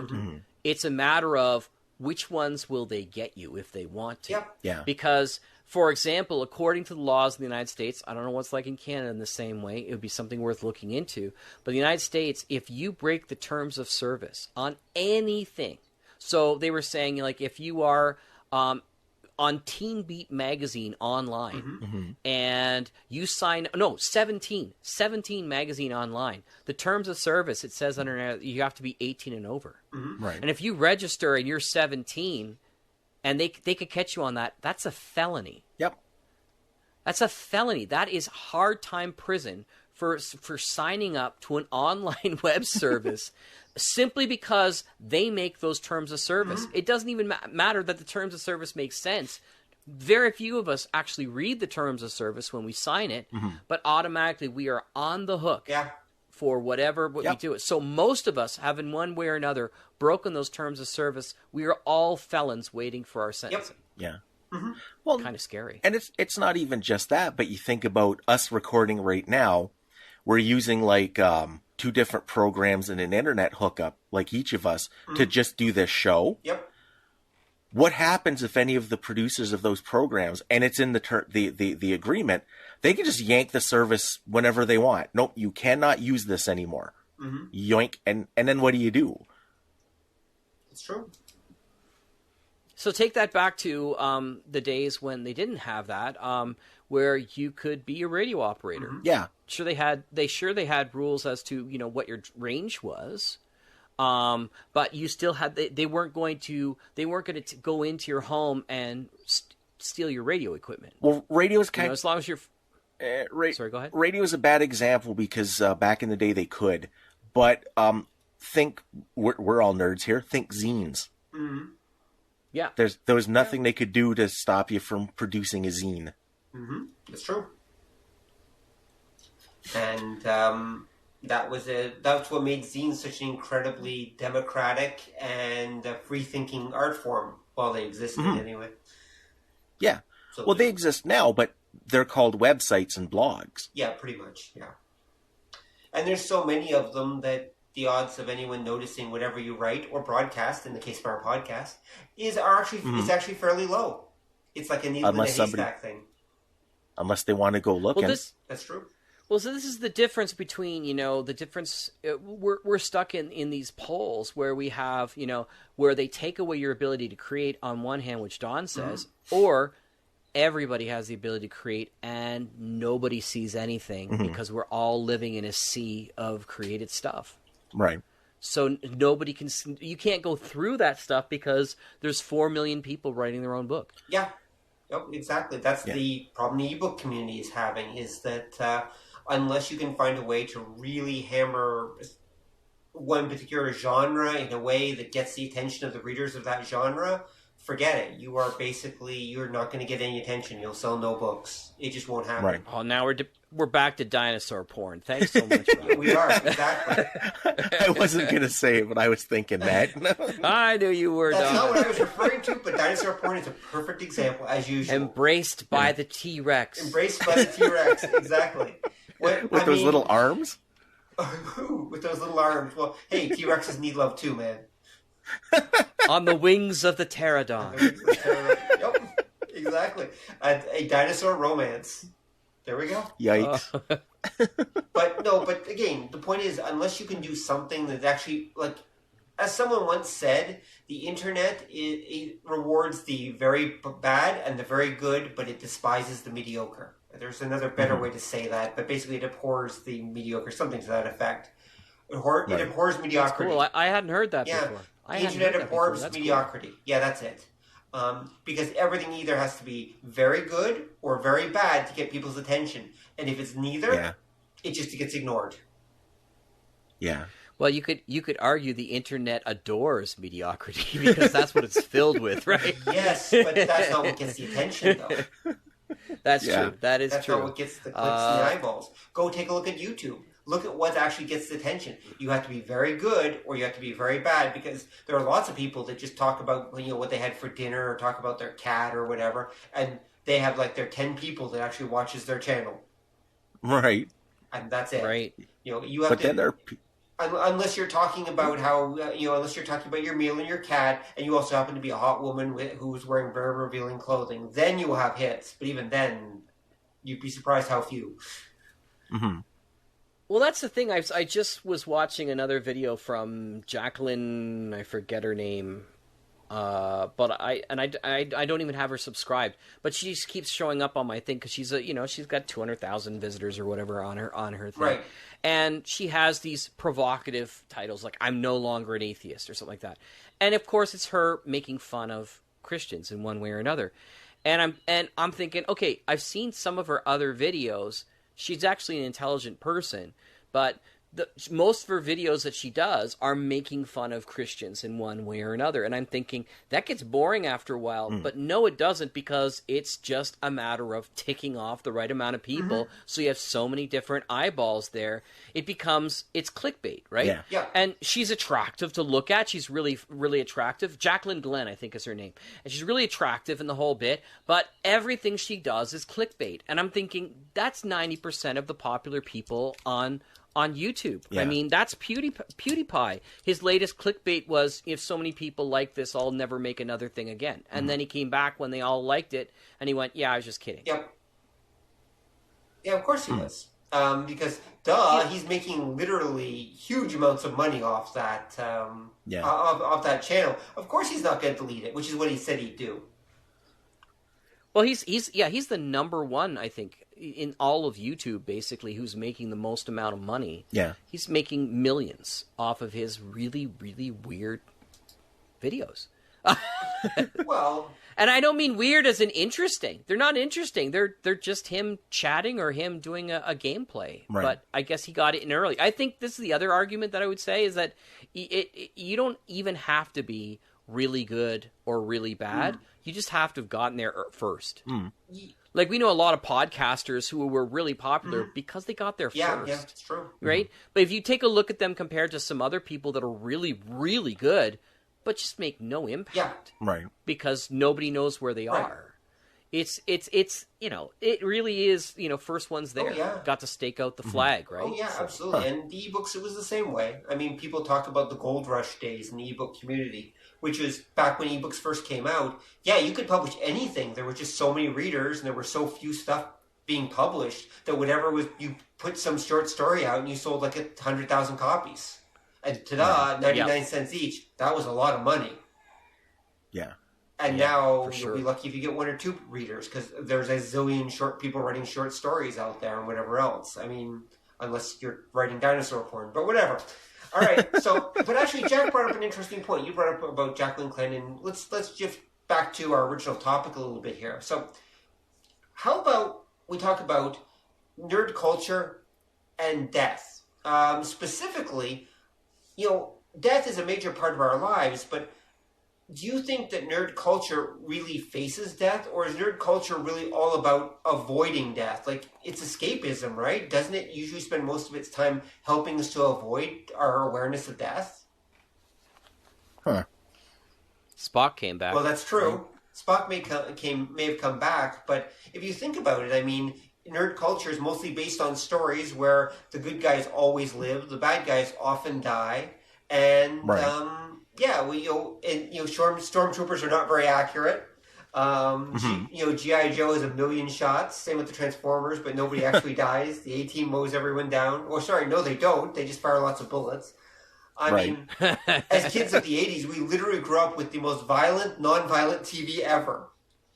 And my dad used to say God hates handrails because he would just shoot handrails wherever you are. You'd be on these catwalks and like 1,000 bullets would be fired and they'd just hit the handrail all around the hero. So God hates handrails. It kind of goes up with my theory of the theory of I forget what I called it, but it was a theory of a reverse sort of ninjas, where more ninjas are less effective than one. Right. So it's just like, you have if you have like 50,000 ninjas, they'll all drop down from a cold, right? But if you have one ninja, he'll kill everybody in the room. Mm-hmm. So that's the difference. But it's interesting because when I brought up the whole thing with Spock. Mm-hmm. When he died, and that was really upsetting, and he came back in the whole bit. When Leonard Nimoy died, I remember Seth MacFarlane, his first tweet was, "Somebody find the Genesis planet." Mm-hmm. Right. Which I think it feeds to what you're saying, is that as nerds, we want a happy ending of our heroes. Well, right? Well, it's escapist entertainment. Sorry, go on. But I mean, and the thing is, they're not like Leonard Nimoy is not Spock. No. Yeah. He's Leonard Nimoy, but he is Spock for the people who grew up for him. True. That's true. I mean, he got in a lot of trouble writing that book saying, "I am not Spock." Yeah. That wasn't his title. He didn't choose that title. It was a chapter in his book, and his publicist said, "Yeah, that'll sell it." Mm-hmm. And he got in a lot of trouble for that, and then he ended up writing the book, "I Am Spock," kind of thing. Just sort of try to get people to buy that. But that's the whole point, is that we identify, and like I said, you're not going to sit there and see somebody like you wouldn't have seen Marilyn Monroe write a novel saying, or a biography of her saying, "I am not Marilyn," and she wasn't. She was Norma Jean, right? Yeah. And Marilyn was a character she put on. I remember reading an article of another actress who said she was walking in a street with her as Norma Jean, and nobody noticed her. Right. And she said, "Do you want to see Marilyn?" And she didn't do anything but change the way she held herself, and everybody in the street stopped and turned around. So it was that much of a transformation in just the perception. So this is the thing: is as geeks and nerds, our perception of our heroes is so great, it overshadows who they are as actors, and so it hits us that much harder. Right. I think. So I think we want Spock back. That's why we it's different for us. Okay. Well, yeah. I mean, if you go with the idea that we live in a world where everything is focused on happy endings, and everything is focused where it's all about trying to avoid reality, I guess you could say. Now, but is that changing? Like, I mean, Rogue One didn't really end happily. Yeah, let's not spoil it, but it does not have the most happy of endings. We already did spoilers in it, but we don't have to go exactly what the ending is. It's not a huge spoiler. That's actually a relatively mild one. But you're right. I mean, it does not, and mind you, it gets away with that by being a one shot, and also because it is just a lead into A New Hope, which of course is a much more happy movie. Yeah. Except for the 200,000 people on the Death Star. Yeah, and their families and everyone else. Hey, and Alderaan. Yeah, that's true. That's true. Probably more people on Alderaan, kind of thing. Wow. Yeah, that's true. I think one of the things when you talk about like the more nerdly genres, I think when it comes to depictions of death, part of it's because there's always been a weird kind of ebb and flow to a sort of ambivalence about who the audience is. Mm-hmm. So, like, superheroes things, they'll start, well, it's kid stuff. And then it gets to a point where it's like grown-up stuff. And then it goes back to being kid stuff. And that's one of the reasons why when you get to the point where it's considered kid stuff, that's when, like, a character will come back. That's when they back off of, like, heavy issues and they back off of consequence because of who the perceived audience is. Right. Okay. And I think that's one of the reasons why you get, like, with the nerdly stuff in particular, and I think part of it, too, is the idea that a lot of the well-known nerdly stuff, it's a franchise now. Yeah. So when the new crew comes in, they always like to clean house. So, again, with superheroes, when they make the new series of movies or the new writer and artist come into the comic, they pick and choose. Well, I like this guy, so we'll bring him back, and we'll make this guy disappear, and then we'll change this. And that's one of the other reasons why, especially the idea of death, is more nebulous with your fantasy and sci-fi and superhero-y kind of stuff. That makes sense. Well, yeah, it's all about the franchise. It's all about keeping it going. Yeah. And if you can keep it going, we're good. We forgot Kenny Baker died this year, too. Oh, yeah, R2-D2. Maybe this was a crappy year for celebrities. That's right. Even R2 didn't make it out alive. Oh, jeez. No. And so that's the question. I mean, so, I mean, R2 is easier to cover up, right? Because you didn't know he was in there in the first place. Right, most people didn't. That's true. Yeah. And, I mean, Warwick Davis reprised a bit of his role in Star Wars. Not his role, but he came back and he played another character in this Star Wars as well. And he's going to be doing Willow again. They're doing Willow 2. You're kidding. Okay. No. Remember, once Disney owned all of Lucas's stuff, everything's on the table. Like, expect a Howard the Duck coming out some point, right? Well, they've already alluded to that. Yeah, there you go. They did. I mean, they got Indiana Jones coming. Like, what else? They're gonna try and go to the well as many times as possible. This is How Disney. many times can we watch Harrison Ford die? Yeah. Because well, they're already going to recast him in a new Indiana Jones. I mean, I think he's going to play one more Indiana Jones, and they're going to recast and get a young Indiana Jones and start all over again. Right. Yep. Eventually, that'll happen with the superhero movies too. Yeah. That's the way it'll go. Yeah. But I mean, we're used to it with superhero movies. This is a very interesting time in that respect because so many new things in our geek culture happened in the 80s. Yeah. Right? Yep. Yeah. Like the big changes happens in the 80s and maybe even the early 90s. I mean, like Next Generation to a certain degree was a changing of the guard. But let's take a look at just the Lucas stuff. Let's take a look at the fact that Star Wars, it was a huge argument about whether or not you were actually going to have anybody else other than Leia, Luke, and Han, and in the Star Wars movie. Right. Yeah. People got really, really angry about that whole idea. Just like people got really angry about the idea of recasting anybody in the original Star Trek crew. Yeah. Right? Yeah, that's true. That was back when they were coming back with the movies. It was like, oh, you're going to recast Leonard Nimoy? Yeah. Because he doesn't want to come back. No, we're not doing that. And people were up in arms, just furious about that. And so now, I mean, so it was different when you had superheroes because you go all the way back and there was a Batman serial and there was a Captain America serial and a Superman serial. So we had already seen like 3 iterations of Superman before Christopher Reeve ever took on the That's true. the cape. Yeah, on the cape. Yep, you're right. We had actually. So superheroes, it's not that big of a deal. And even in the comics, I mean, the comics have changed around so much between Golden Age and Silver Age and Bronze and the modern age of stuff like that. We're used to stylistic changes and entire background changes. Yeah. I mean, take a look at how they changed Green Lantern from his original to what he is now. Yeah. And the 3 or 4 different Green Lanterns that have come after Hal Jordan. Right. Although they keep going back to Hal Jordan, but whatever. Yeah. Yeah, they go back to him, but they also update him. Like that was one of the big arguments that people hate. And I just watched it again. I just watched the Ryan Reynolds. Yikes. I didn't hate it. I didn't hate it.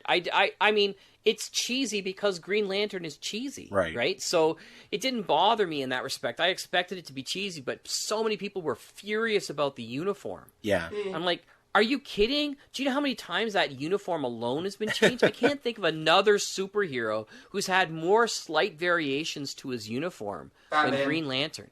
Superman. I was going to say maybe Batman. Batman's had I don't think even Superman.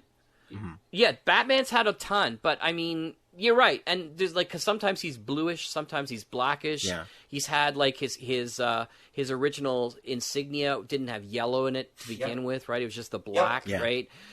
And even his mask has changed a whole bunch, and how long his cape is, how and all long that kind his of ears stuff. are, and how long his ears are. You can find Batman like retrospective, like collages on the internet or whatever you want to call them, charts showing all the different Batman over the years, and it's a long list. Like the Bat costume has changed a lot. The Green Lantern costume has changed a bit, but not as much, nowhere near as much as Batman has. Like Batman is, But go back to Green Lantern when his ring was a magic. Yes, ring. I know, but the Alan Scott's ring and that Alan Scott's costume that's the one we're talking about. Alan Scott. Alan Scott had but one costume. It changed a lot between that and the Green Lantern today. That's true. Like it was red and yellow and all sorts of bizarre coloring things. Yeah, but yellow was a whole big thing back in the day, wasn't there? There was like, there's so many superheroes had a ton of yellow in it, and I think it's because they only had like a couple primary colors to work with. Yeah, that's exactly it. There was a lot you couldn't, because when you talk about superhero change, I still go with Superman, and it seems silly, but I have seen so many retrospectives. No, if the S is like this and drawn here, then it's this era, and then if you do the S like this, it's this, that's that, true. And the other, and it's crazy, but yeah, it's true. Yep, that's true. Superman has had many variations as well. Mostly different sizes of the S on his chest, or the symbol and everything. But you're right, that's true. So again, this goes back to death. We don't like to see death. We like to see it change. Now, there's a couple of superheroes that have died and never coming back, but they tend to be minor characters. There are? Like, Captain Marvel. Died from cancer in the 70s. Yeah, but he's come back recently. No, really? Marvel? Yeah. Yeah, I think they did bring him back, actually, yeah. He was supposed to be the one guy they kept dead, and they didn't. And I was really upset that they brought back Bucky. Like, I liked the Winter Soldier story and everything, but it was like, oh my god, don't you realize that Bucky being dead is half of what drives Captain America? Yeah. Right? Bringing him back is really a bad knock on the Captain America story itself. So I can see that. Well, actually, it's the opposite, though. I'd say we don't like to see the characters change. I mean, we just talked about that, the amount of nerd rage to have some other actor play the character. Because if we do see the characters change, that reminds us that the world is changing around us. You know, that we're no longer... getting old. And we're getting old. And we're getting old. And we're getting closer to death, to go back around to what we were talking about before. I think that a lot of like the way we react to like celebrity deaths, especially geek deaths, has to do with the fact that it reminds us that we're getting old. You know, it reminds us that the world is passing us by too. It strikes me strange that people are so easygoing when it comes to changing over Spider-Man. Because he's changed 3 times in the movies. Yeah, right? we're on our third one, yeah. And I was more angry about the fact that Andrew Garfield was going to get another attempt, because I thought Andrew Garfield looks exactly like Todd McFarlane drew him. Right. You know, he's the Peter Parker that and this new, like, I have students in my class love the new Peter Parker, and I went, he doesn't look like Peter Parker. Yeah, he does. I disagree. I actually think that Tobey Maguire was a great Peter Parker, but he wasn't a very good Spider-Man. I think that Andrew Garfield was a good Spider-Man, but he wasn't the greatest Peter Parker. And I think the new guy actually balances both out pretty well. So I'd have to say, I'm sorry, I don't agree on that one. Mind you, I haven't seen a full episode. How do you figure that? I was going to say, he doesn't look anything like the Peters that are drawn. I mean, I think his character is good. I think he does a really good Spider-Man impression. I think he does a really good acting job. But when it comes to the physicality, I don't see the new guy looking anything like Peter Parker. Well, yes, but Peter Parker in the comics is very stiff, and he's supposed to be a very... Yeah, you're right. I see your point. But except for maybe Tobey Maguire's version of Peter, I don't think we have seen a Peter. Like I said, Tobey was probably the best Peter. He was just like the Peter from the comics. Very awkward. He was very a little weird. too built. He was a little too strong, like too broad. They worked him out too much. I honestly think Andrew Garfield looked the best. But again, he looked like the '90s Peter Parker. Okay, fair enough. But he looked just like when I was reading the Todd McFarlane version of Peter Parker with the whole gossamer webs and everything. I was like, Jesus, like he literally looked like somebody was looking at a Todd McFarlane comic and cast by that look. That's what I got from that. Okay. But that was, so I would say he looks the closest. Or the '70s Peter Parker. No, I'm just kidding. Hey, Nicholas Hammond did actually. No, well, okay. I can't defend Nicholas Hammond. He was too.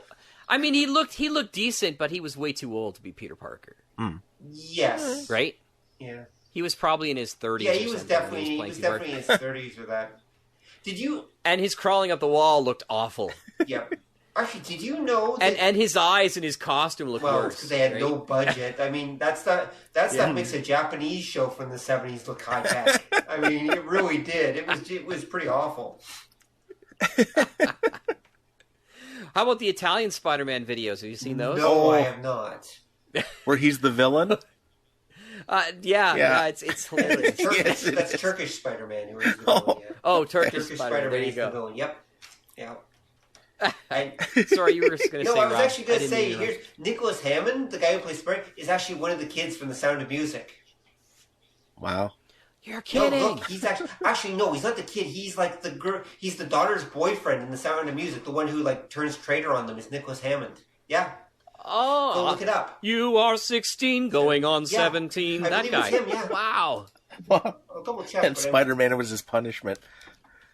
Because I remember reading that somewhere. Now I have to double check. Wow. But yeah, I remember. Yep, it says he was Friedrich. Oh no, he was Friedrich von Trapp. He was one of the Von boys. Okay, he wasn't that. Okay. Yeah, he was one of the boys. He was Friedrich. Right, he was Friedrich. Okay, yeah, Friedrich von Trapp. There we go. He was one of the Von Trapp kids. I had it right the first time. Yeah, so he's 66 now. You know. Wow. Yeah, well, The Sound of Music was made in the 50s. Well, early 60s. Yeah. Mm-hmm. Yeah, early 60s, because he was born in 50. But to me, the voice of Peter Parker will always be like the Peter Parker animation that we grew up with. The Spider-Man animation show. The 60s one? That guy had a really good Peter Parker. Yeah. And the guy who played J. Jonah Jameson had the greatest J. Jonah Jameson voice. Parker! Yeah. You know, just like this. He played all kind of animated and old-time radio stuff, too. You can hear his voice and everything, right? That kind of harsh sort of... That was awesome. Weren't they Canadian actors? Because that show was done in Toronto. Yep, along with Rocket Robin Hood, which I want to see a live-action remake of Rocket Robin Hood. Oh, no, that's the problem. Don't worry, I'm sure Netflix has already picked it up. Well, that's the problem is that nobody remembers it but Canadians, right? Because unless you were living on the border between Canada and the United States and you saw it being sent in, very few people. If I say to my American friends, "How about Rocket Robin Hood?" They're like, "What are you talking about?" What? I said, "I can still sing that theme song, along with the Hercules theme song too." Oh God, right? Yeah. Oh, sorry. Yeah, there you go. Yeah, I remember that. It's still in my head too. We're drifting. We're drifting. Okay, yeah, we're way drifting. We're going to edit some of this. Right. All right, so, but maybe it's that maybe there's just not a lot more to say about this topic. I mean, the only other thing I was going to say is that maybe this is here's a weird thing. Maybe that the fact that so much science fiction and fantasy tends to be oddly atheistic is actually a side effect of the fact that they're trying to avoid dealing with death. Huh. Is that many of the science fiction... No, maybe it's also the people that tend to write it and such, but if you think about it, I mean, by avoiding the whole idea of religion and that, you're also avoiding death as well. And you don't have to think about it. Okay, I would say science fiction is indeed atheistic, but I would say it is, but fantasy is not. And Star Wars is space fantasy, and the Force is absolutely about faith and belief and spirituality, because you got spirits on the other side looking down on people, right? And if you take a look at things like even what was it, Time Bandits, Right.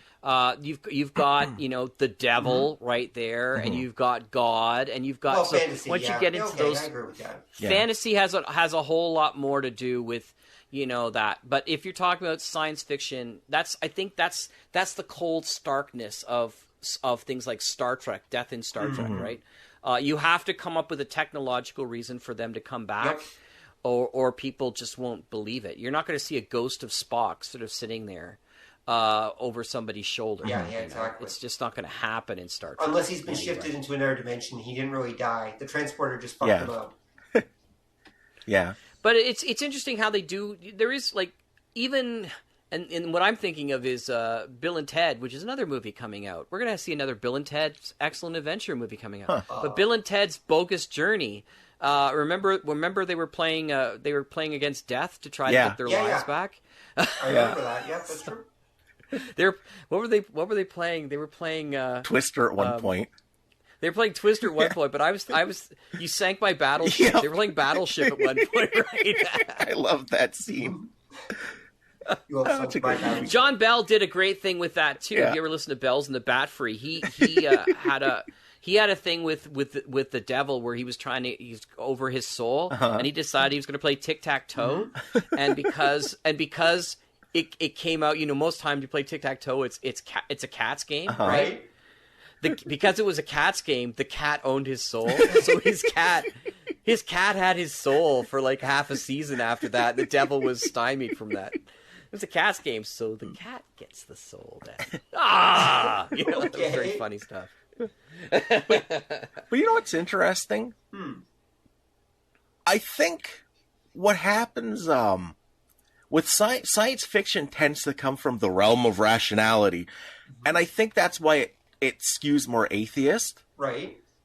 And I'm thinking maybe fantasy is the rationalist version of religion, because it's never quite religion, because of the idea that in fantasy, faith is easy to come by because the gods themselves will show up and kick the shit out of your town.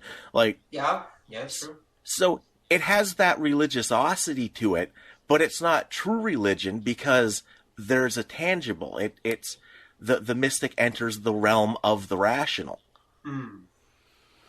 It's and this is my big thing where I try to explain to people who go on about that. I mean, science fiction is modern storytelling in that respect, and fantasy is mythic tales, right? It's just mythic tales told by modern storytellers. But even Superman, it was Frank Miller who said there are three gods in the hero universe, and they are Superman, Batman, and Wonder Woman, and everybody else is a demigod, right? Because he looked at superheroes as a fantasy mythic series of tales, no different than the Greek stories of Hercules and the Argonauts and all those kind of things. Right. And I think he was on to something, because we will stretch those tales into mythic proportions. Right. So science fiction gets heroic, it doesn't really enter mythic in the same way. Right. Okay. Well, I can see that. And mythic stories never really die. Right. Right? It's the same thing with, how many different versions of King Arthur can there be? 8. I remember my university prof said to me that Camelot was born on music. It changes with the singer.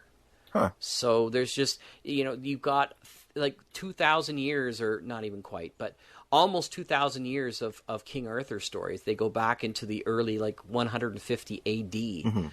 And they're all told by different people in different places. I always argue that King Arthur was the early version of Star Trek, because everybody took it and they took their favorite characters and they created new characters, and they said, "Oh yeah, my hero, this guy named Lancelot, he was so good." Really, how good was he? He was the best knight in King Arthur's court. Ooh. And he was his best friend. Oh, cool, right? And so somebody else's, hero was like, well, well, how good is your knight? Oh, Gawain? He was like one of Arthur's best friends, and he was like the best English knight. Right. Right. So, and that's how they got legitimacy in the stories of these, what they used to call like heroic romantic tales. Right. They weren't originally connected to King Arthur, okay. but they became connected by being able to do that. Yeah, Chrétien de Troyes, he was writing his own stories about Lancelot, and he got Lancelot street cred, by making him part of Arthur's, group. Oh, okay. He was never in the original. He was never in the original. So tales. all these characters are actually fan fiction characters. Exactly. Absolutely. Sir Gawain. I'm trying to think of the German knight too, which is very famous as well. Oh, Percival. No. No, Parzival. No, I'm not. It's not Parzival. It's Isolde and. Oh, Tristan. They did a movie. No. Christian and Isolde. It's somebody else. It's I forget. Anyway, he's considered to be like the second greatest knight, only to be taken over by Lancelot. And so then they said, oh well, who's better than Lancelot? Well, his son. His son was the perfect knight, right? That was Tristan, right? Oh, it is Tristan. Tristan and Isolde. Yeah, Tristan That's and Isolde, right. yeah. So Tristan. Yeah, no. So it wasn't. No, it was Galahad was his son. Galahad was his son. Oh, okay. So Tristan was the German knight, and who had his own stories. And again, Tristan and Isolde, originally the story wasn't connected to King Arthur, and it got connected. He rewrote it into a connection to a King Arthur story for that reason. So yeah, maybe the key to longevity is connecting yourself to these tales. These tales that people want to keep forever. Like, I mean, Carrie Fisher has a certain sense of immortality. She does. Right? Yeah. And so maybe that's the thing, is like people want more of these stories. I don't know if we're going to see more of, computer animated Carrie Fisher. But regardless, even if we do, it will be Carrie Fisher in people's minds that they'll always remind them of. Even if it's somebody who's never seen Carrie Fisher before in the original Star Wars, now they have new memories of this immortal Carrie Fisher. Right. That's true.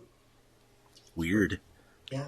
So death doesn't ever exist anymore in the geek and nerd universe. Because Weird. we will all be recorded in some way, especially in the internet age. Everything we're doing is ultimately being archived to one degree or another, so everyone who at least writes themselves into existence on the internet creates themselves into existence, because that's the only way you get on the net, is if you create yourself, basically, contribute to the internet, etc., will always exist. Like a part of us, the internet creates a new form of immortality by being part of the collective memory of humanity. Weird. So then how weird would this become if we become what Kurzweil wants us to be, which is, become one with the machine? Does that mean we all enter the Star Wars universe? Yeah. We no longer have our bodies. We're all puppets now. We're now all people fighting the big fight against the Galactic Empire, or we're part of it. In one way or another. Because I was imagining, when I imagined this back in the 80s, I thought, what they're going to do is they're just going to look at people's old films, old actors in their films, scan every movement that they have, and then from all the different movements that they are filmed on, their actual movements that they're filmed and tracked on, they can get realistic motions coming from that, and the computer will be able to have like probabilities of, well, maybe he hasn't sat this way before, but he did it the other way, so it's easy enough for us to, rechange it, and they'll look like they are the same. And now with new computer technology coming out, with like 3D technology coming out from Windows and stuff like that, those people are going to be becoming more realistic, more lifelike, not less. Right. Wow. That gets creepy, because what happens in the future is they have systems that scan the whole internet and can reconstruct anybody, at least personality-wise, say, by making an aggregate of everything you ever did online. they can already do a version of that where what they can do is now they can. Jack's experienced this as well, where they can take samples of people's writing and tell you who wrote it. Mm-hmm. Yeah. Because everyone's got their own little ticks in the way they write and everything, and they can give a pretty good chance of proving who wrote what. Right. Just by having a decent sample of your writing. So in a way, that's not all that impossible. Mm-hmm. How about this? How about the NSA makes a deal to help fund it with corporations and the entertainment industry, and they start feeding all the information that they've collected on us to create realistic background characters? They could do that. That's basically what target marketing is. Absolutely. Of course, the really creepy thing is in 200 years, historians will look back at that and say things like, and back in the 21st century, a common greeting when meeting someone for the first time is the phrase, "No, you're gay." So... we're starting to enter the Matrix. Yeah. Because what we're talking about is in the future is like, you could imagine that, a Trump future or whatever you could get to a point where, you're already implanted with like all the great computer stuff because you want to be surfing the net and the whole bit, and they start sending you what they think you would really appreciate as your nature of reality. Mm-hmm. So I go to do my work, but actually I think I'm actually, putting together robots from the Star Wars universe, and maybe I'm just cutting off lids off of a can, or something. Wow. So suddenly the nature of what we actually recognize as what's real and what's not real becomes part of our everyday edutainment. Wow. Yeah, that's actually very likely. That's one of the things that augmented reality is going to do. It's going to allow us to overlay reality with different versions of reality, with different perceptions of reality. So you could look at your dog, and your dog might be this, cute little beagle, but instead you'll see this mighty, wolf or something like that. You can see people, and you could see the world the way you want to see it. It will still be there, but whatever will be, whatever you want to see will be overlaid. So if you want to say, have every woman look like Marilyn Monroe, suddenly every woman around you now looks like Marilyn Monroe. That's what you'll see. And the world will be gamified in different ways. It'll be lots of fun. Sort of. Now I'm sad and scared. Yeah. Are you putting fun in quotation marks here? Because fun, yeah, it kind of is worrisome when you think about how, like, how right now, I just saw this video and I pointed you to it, and I can find the YouTube version for you to see, Don, later on, where this guy, it describes the problems that millennials are having right now, and the problem is, because they're constantly connected, and one of the things he points out is, like, just having your cell phone in, for example, in a meeting. Because right now people are looking at their cell phone and texting before a meeting starts and then go, oh, we're starting the meeting, and turning it off. By that little constant reminder, that's how we interact now. We're not creating any kind of deep relationships. Yeah. And he says millennials are finding themselves as unable to have long-term deep relationships with people because they're not practicing those things. Whereas before it used to be you're sitting around waiting for the meeting starts like, oh, John, how's your dad? He goes, oh, thanks for asking, because, he had that heart attack last summer. And he's doing much better now. Oh, that's good. He goes, John, did you get that one thing out that you were supposed to get on that survey? No, I forgot to do that. Do you need help with that? Oh, man, that would be great if you could. Those kind of conversations that actually build relationships just don't happen. Are kind of gone. Yeah. They're gone, right? So because they don't have those kinds of things, millennials have this sort of this understanding that they want to make a change in the world. They want to make an impact, right? Right. But they don't know how to do it. They don't have any skills on how to connect to it, and they want it instantaneously. Yeah. So a lot of millennials are getting a job, and then they're quitting within a year because they're like, well, I wasn't vice president by the end of the year, right? So, right. And so they're finding they're not recognizing that all this stuff is iterative. And now if we're talking that this is what our reality is going to be, that's going to make it even worse, right? Yeah. Because then there's no reason for that. I can have a perfectly good conversation with a stone, which I think is Princess Leia. That's true. Because it's overlaid a stone in a bust. A bust of William Shakespeare. Just to go back to the Batman movie, right? The Batman television show. A bust of William Shakespeare has been overlaid with a talkative Marilyn Monroe. why the hell do I need to have a conversation with somebody who I might disagree with or might fight with me about something or tell me I can't use my video game or whatever? Yeah. You know, and now we're in real danger zone of like, well, we just stop communicating altogether. We're just like little mice locked away in our little apartments waiting for our BMI checks. That was a Futurama episode. Yep. Oh, yeah. With the robosexuals. Yeah. It was Lucy Liu, right? Yeah. Yeah, Lucy Liu was that. And that's the thing. But that's even having a physical thing like a robot. Yeah. We're talking having a hologram that doesn't have to even be physical. Wow. Yeah, that's true. Well, but no, but the people still are going to want that, physical sensations and everything, and so. Well, no. Let's take it. I'm going to push back on that. How much physical sensations do the Japanese kids do who are opting out of having relationships right now? They're fine with porn. Mm. Yes, but the Japanese are also the #1 creators in the world of sex toys. They want. They want. Actually, you want to see the most horrifying thing? There are videos kicking around out there. You can see. You might know what I think. Where they've got the virtual reality, like you're having sex in virtual reality, but so they've got this kind of like pieces of a mannequin. Like you've got this torso that's got a skirt on it and everything. You put clothes on it and everything like that, so you can actually reach out and feel that you've got this girl that you're. Having this anime character you're having sex with, so you can actually kind of feel her in reality. But it's really this torso wearing like parts of clothing and stuff like that. It's really creepy. It's incredibly creepy. This is from like a Japanese sex toy show that I've seen this, and it's just like okay, crazy. So no, people still want that sensation of physical touch. Now, if you can give them that, a fake version of that, they're happy and they're done. And, there might be a reason, actually, if you think about it, in Brave New World, why everyone's a clone. Because they basically, if you think about it, it makes perfect sense. Everyone's too busy having, these superfluous relationships that don't produce any children. So that's why everyone has to be cloned. Yep. Otherwise, the species would die. Right. That's right. Huh. Brave New World is I think we're much closer to, although who knows with Donald, but I think we're much closer to Brave New World than we are to 1984. Right. I think we're a mixture of both, but Brave New World scares me so much because 1984 is in your face, you can see it coming.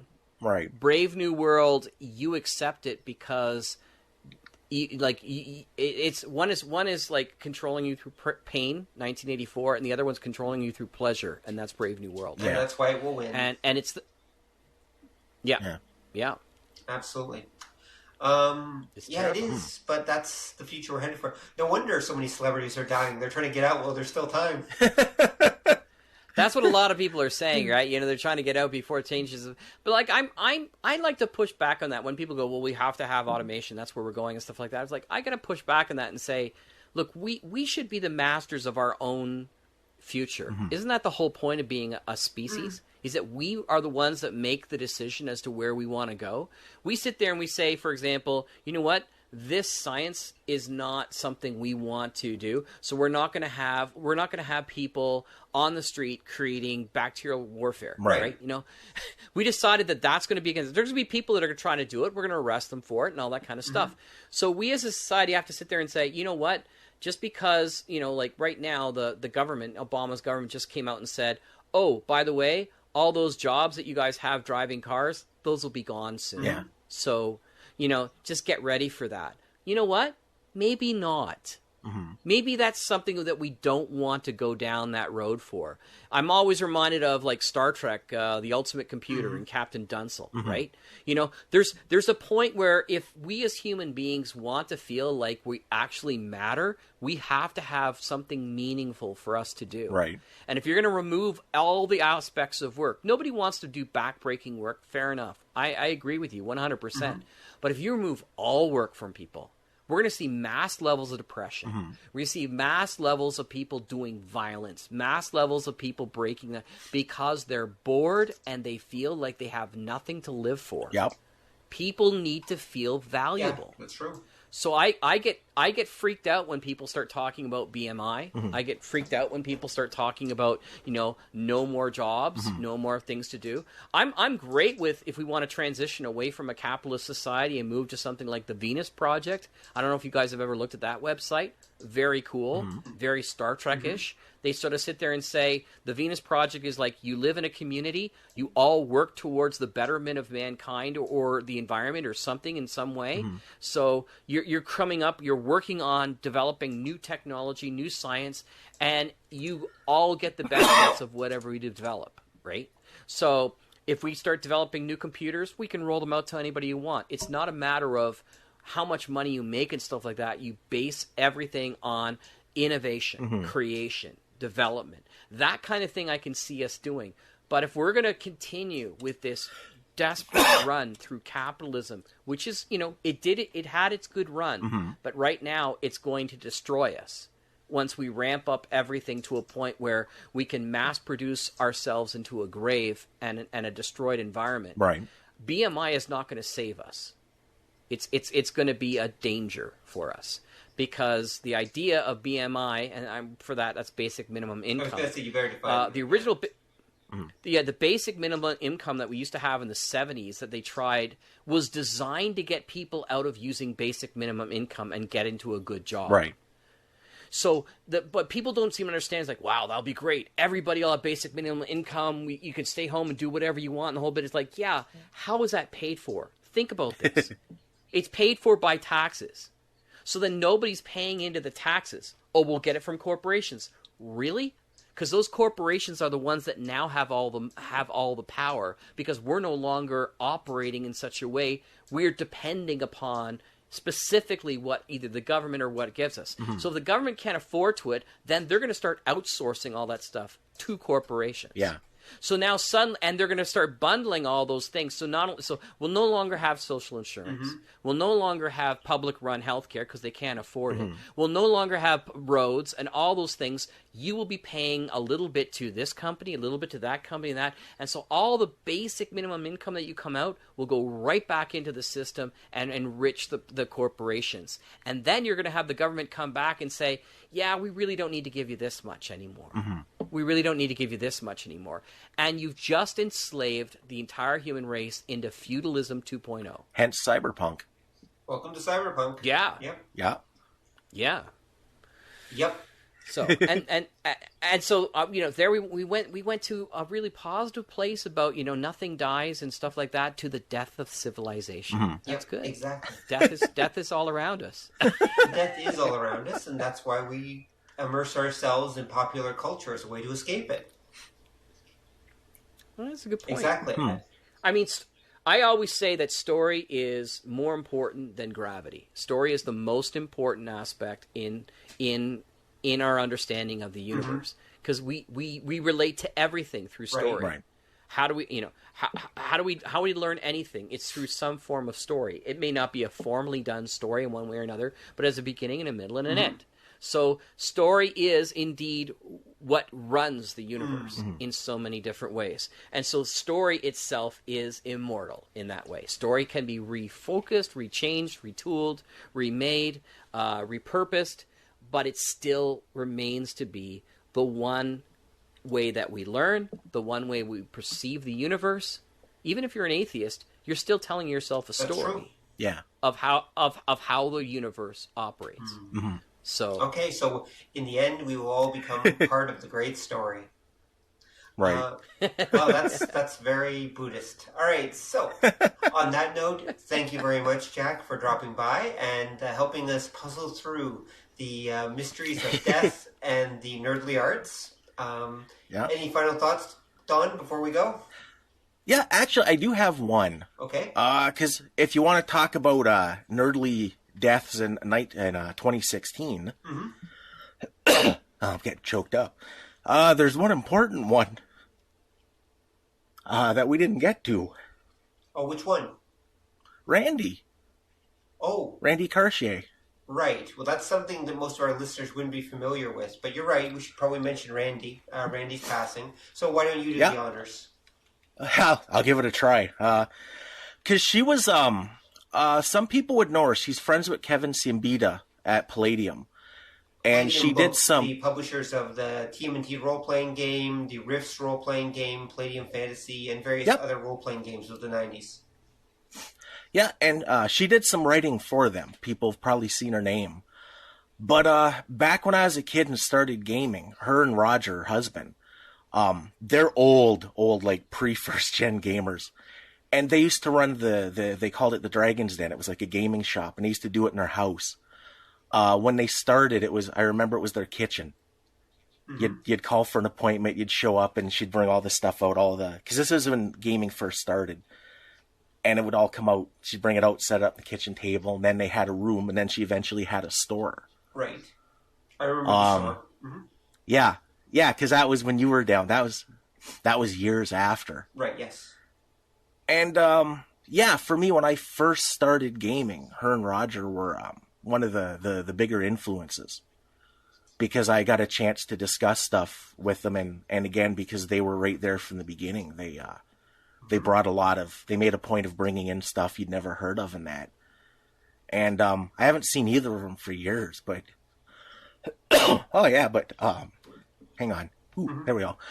Yeah, but word came out, and I saw about it on the Palladium site, actually, that she had died back in, I believe it was May. Mm-hmm. So, yeah, I just think maybe you should mention that. That's kind of personal, but... Okay. Wow, she was with Roger for 42 years. Yep. She passed in her 63rd year. Yeah. Where did you find that, Jack? Did you find it? Does she have a Wikipedia entry? No, it's under Legacy.com Obituaries Windsor Star Obituary, and it says, "It is with great sadness that we announce the sudden passing of Randi Cartier. In her 63rd year, beloved wife for 42 years to Roger, dear sister of Keith Owen, Randi was known to most people as the owner of Dragon's Den, writer, painter, and leather crafter, someone you would come for advice or a shoulder, or you could cry if you needed to. To her many friends in the SCA and elsewhere, she was known for cooking. Yep. Randi will be missed by all the people whose lives you have touched." There's a member in a service, and it was Canadian Cancer Society, so I think it was cancer. That, if I'm not incorrect, I believe it's cancer that robbed us of her. So I'm sorry for your loss. That's rough. Yeah. Yeah, it was kind of a surprise back in the day. So I just thought maybe we should say something. Okay. No, I appreciate that. There's someone else, and that just shows that it's not always big celebrities that affect people and change people's lives. I mean, we've all had people in our lives that have affected us one way or another, and those people are not always going to be there. So we should do our best to appreciate them while they're there. Yeah. So thanks to you two for both being part of the Department of Nerdly Affairs. And here's to 2017, which will hopefully be a very good year, and not include any significant deaths in any of our lives, or in the Thank you in so the much. lives of and in the lives of anyone else that has affected us or that has influenced us in various ways. Yeah. Let's have many, many more Department of Nerdly Affairs before either one of you pass away. Thank you. Yeah. Oh, God, yes. I hope so. I absolutely hope so. I have the giant robot body ready in the basement to receive my soul upon that point. There you go. My evil brain in the jar will be there too. Exactly. All right, gentlemen. Thanks so much for having me, guys. No, thanks for coming on again, Jack. It's been a while and it's been too long. Yeah. Amen. Take care. Bye. Bye. Bye now. Thanks for listening to the show. If you'd like to hear more or join the conversation, come visit us at obeythedna.com. You can also find us on iTunes or whatever fine podcast site forgot to lock their back door. So until next time, remember that to master the nerdly arts takes time, practice, and enough Coca-Cola to drop a rhino. See ya!